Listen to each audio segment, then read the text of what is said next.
guys, you're welcome back. The city of Mecca is mentioned in the Quran by several different names.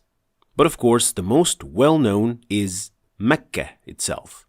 Interestingly, the name Mecca comes from the root verb Mecca, which means to suck out water, which is a reference to the city's scarcity of water. So even the name reflects something deeper about where it is located. But here when it gets really fascinating.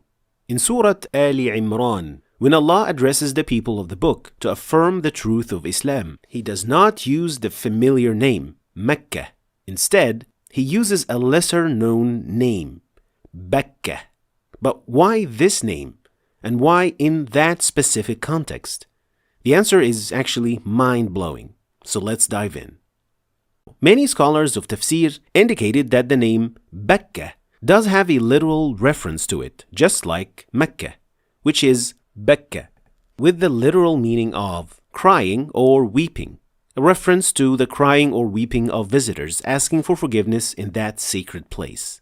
But then, why Bekka and why here specifically? Well, because this city was mentioned in this specific name in a prophecy in the Old Testament, sending blessings on those who will dwell in that city seeking God's forgiveness, which is to be observed in Psalm 84, 1-6. Blessed is the man whose strength is in thee, in whose heart are the highways to Zion. Passing through the valleys of weeping, they make it a place of springs. But where is the word Bekka?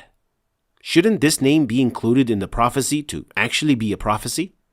It says here, the valley of weeping. I mean, it could refer to anything and not just because Bekka refers to weeping.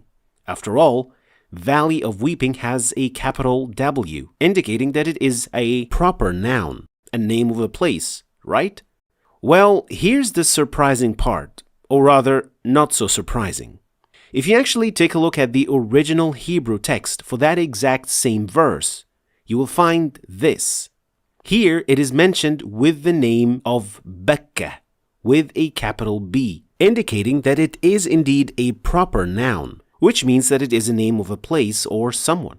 But what actually happened in this translation is that they took the Arabic word, referred to its root verb with its meaning to cry or weep, and took that meaning and turned it into a proper name, Valley of Weeping. Now, you tell me, who actually translates names?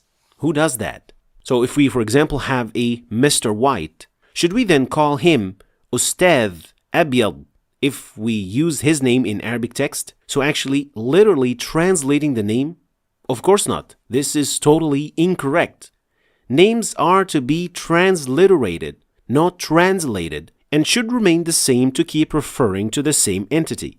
But for some reason, in this Bible translation, they actually translated the name rather than just calling it the Valley of Bekka.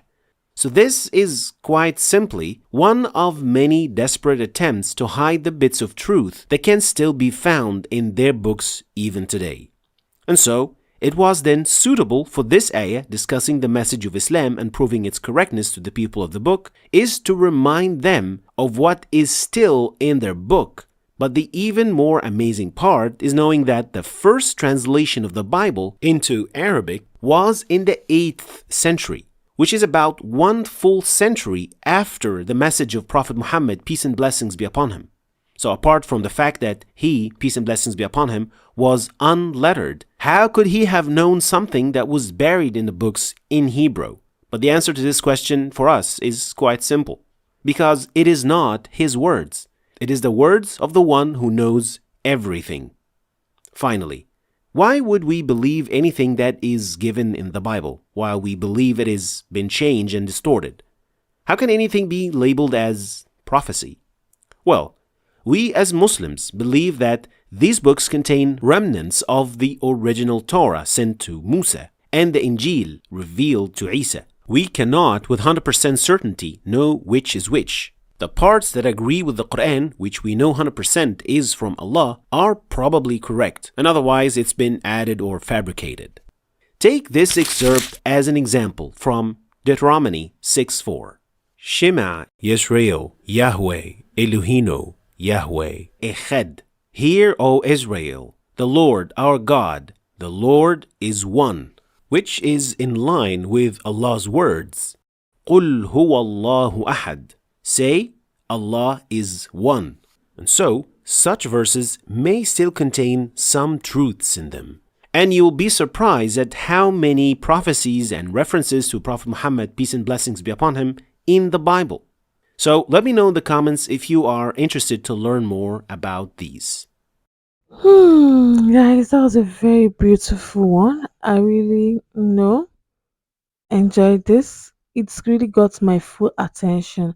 And I want to ask this question. Why is that the man, had to compare the Bible to the Quran for him to let us know that this word is to prove that the Quran is from Allah?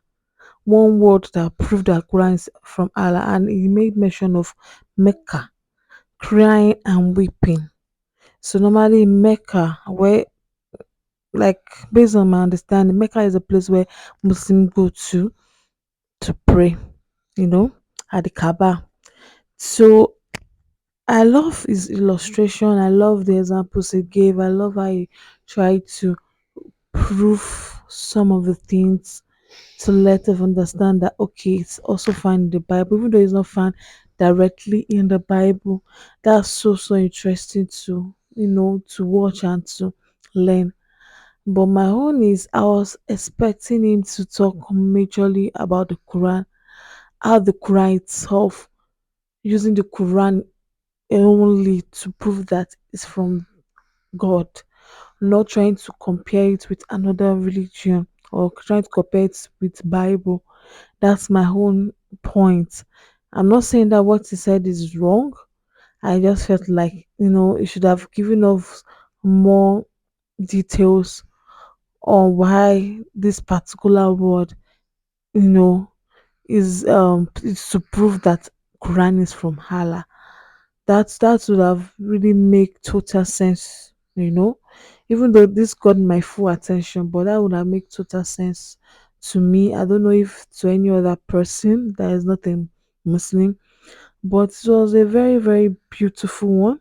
I really enjoyed how he, interpreted each and every verse from the Bible into Arabic terms, letting us understand. Well, let me know your point of view, guys. Thank you so much for watching. Don't forget to smash the subscribe button for more. Like, share, and comments. Thank you so much for watching. I'll see you guys in the next one. Stay blessed. Bye.